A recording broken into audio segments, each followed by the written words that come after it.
Get free tech advice for your business from O2 Gurus. Search O2 Business for more.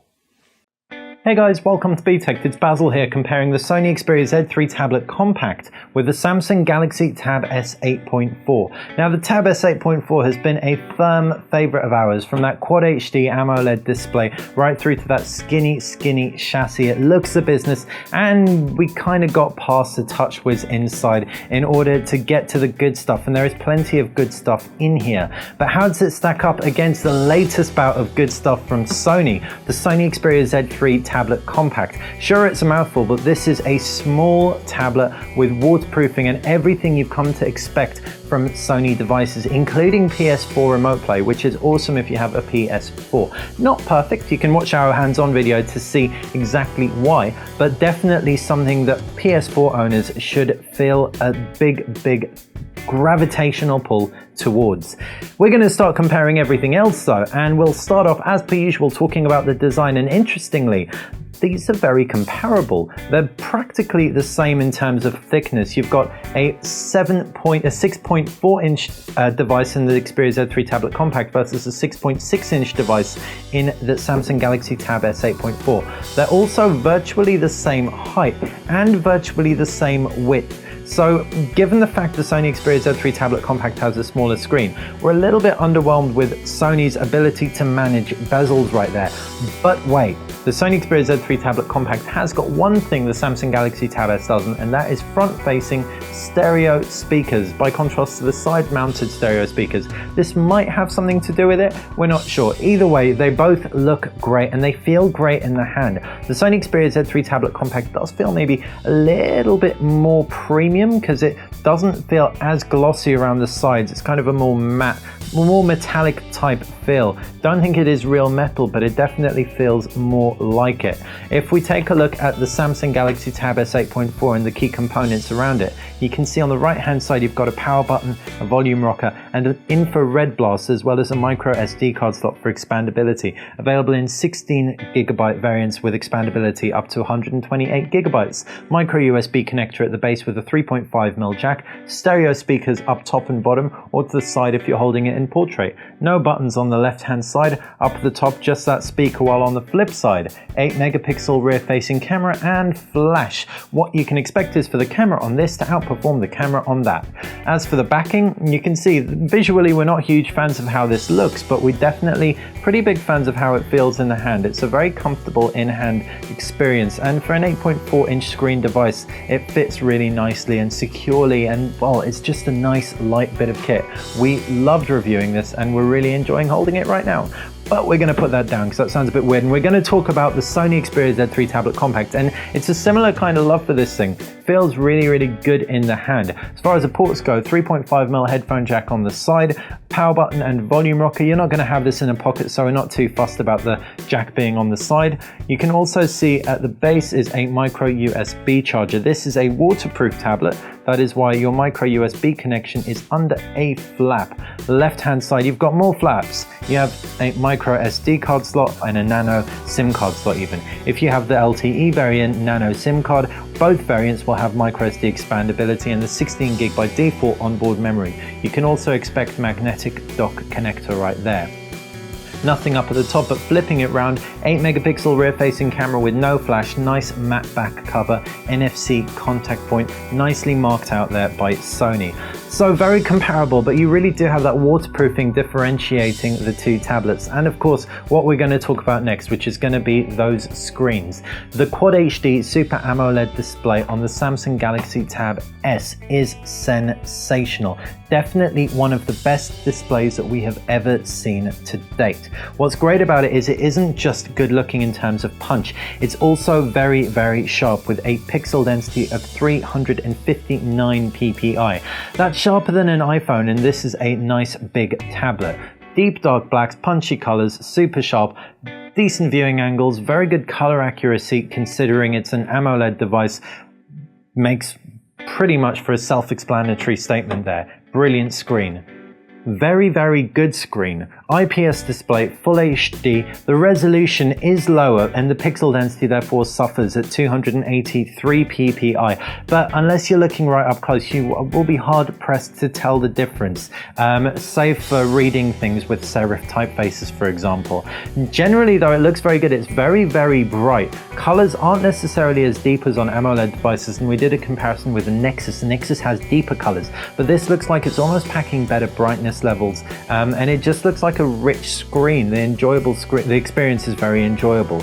As far as what's inside those screens go, we can very clearly see Android 4.4 in both, but Android 4.4 with a whole load of custom UI over the top. With the Samsung, it is TouchWiz. To the left hand side, you've got My Magazine UX. You've also got an applications tray, and you can pinch out to get an overview of your home screens. If we long press, we can achieve that too. And in that overview is where you can change your wallpaper and throw widgets on there as well. We do not like My Magazine UX categorically. These tiles don't auto update and they're just really a little bit of a waste of space, confusing people. The key elements in the main Android experience borrow quite heavily from stock Android, and we really do like that. So I wish Samsung had just run with that.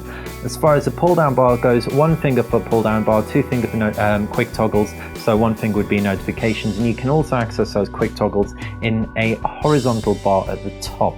That's pretty much it for the most part. There are a few other things. You can multitask by long pressing the back button, and then a multitask window tray pops up and you can have one app populating the top, one app populating the bottom.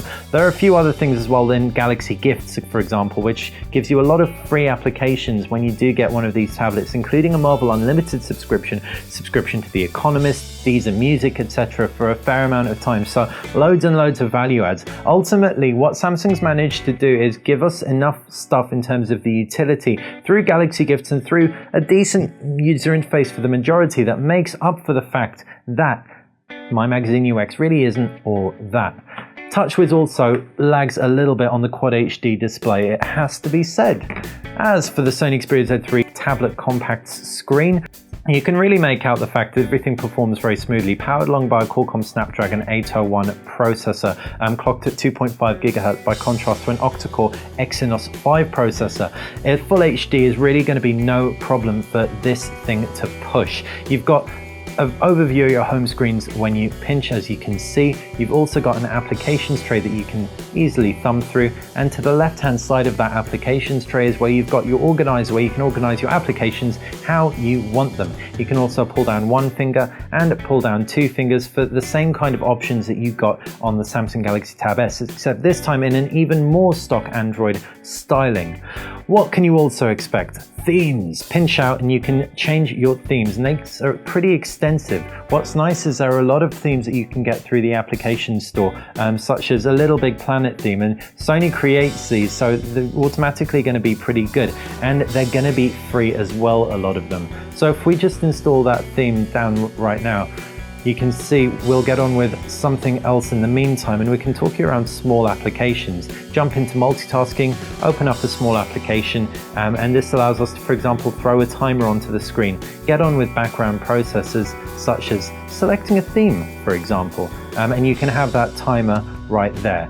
So that's how Sony customizes it. Actually much less heavy and much less of an imposition, much less of a slowdown. And these themes, like we said, are kind of fun. And you just saw how quick it was for me to install and completely change the look and feel of my Android device. This extends right through to the applications tray as well, and pull down bars. So any PlayStation fans would really enjoy this. Speaking of PlayStation fans, you see that right there? That's PS4 Remote Play. This thing can play PlayStation games, sort of. It can actually act as a second screen or as a primary screen for your PlayStation. The PlayStation wirelessly sends what's going on the screen to this. It doesn't even need to be plugged into a screen, the real PlayStation, and it does so over a wireless connection. As long as your PlayStation is hooked up, PS4 Remote Play will allow you to hook up a DualShock 4 controller to this and play your PlayStation. There's even a mount that you can get for the DualShock 4 controller that will support the Xperia Z3 tablet compact, so you can crack on and play. There is a degree of latency on it, especially if you have weak connections. In fact,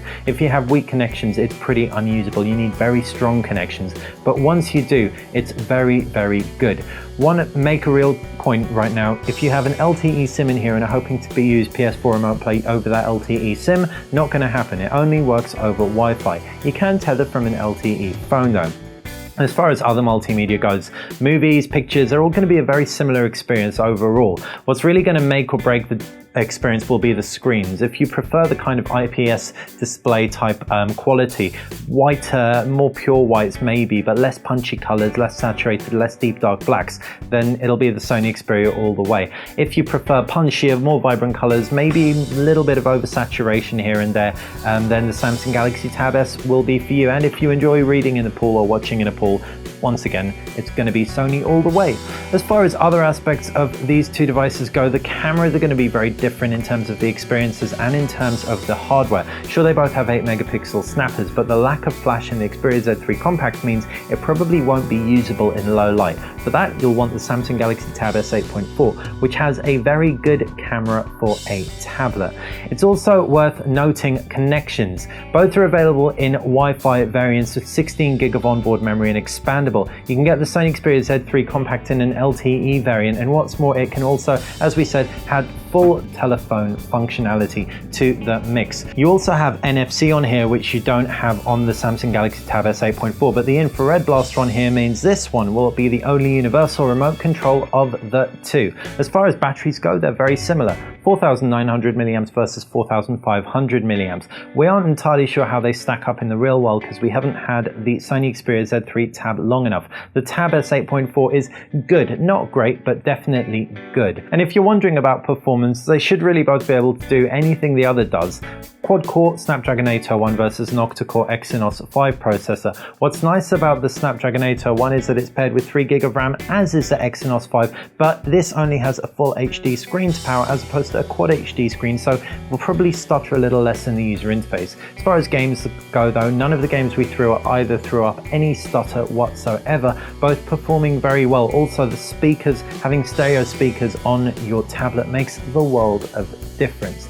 So that's pretty much our comparison done between the Sony Xperia Z3 Tablet Compact, the super slim waterproof tablet, and the Samsung Galaxy Tab S 8.4, the sharpest, punchiest tablet on the block. Hopefully you've enjoyed. If you have, make sure you click that like button. If you like BTech in general, click subscribe. Thanks for watching.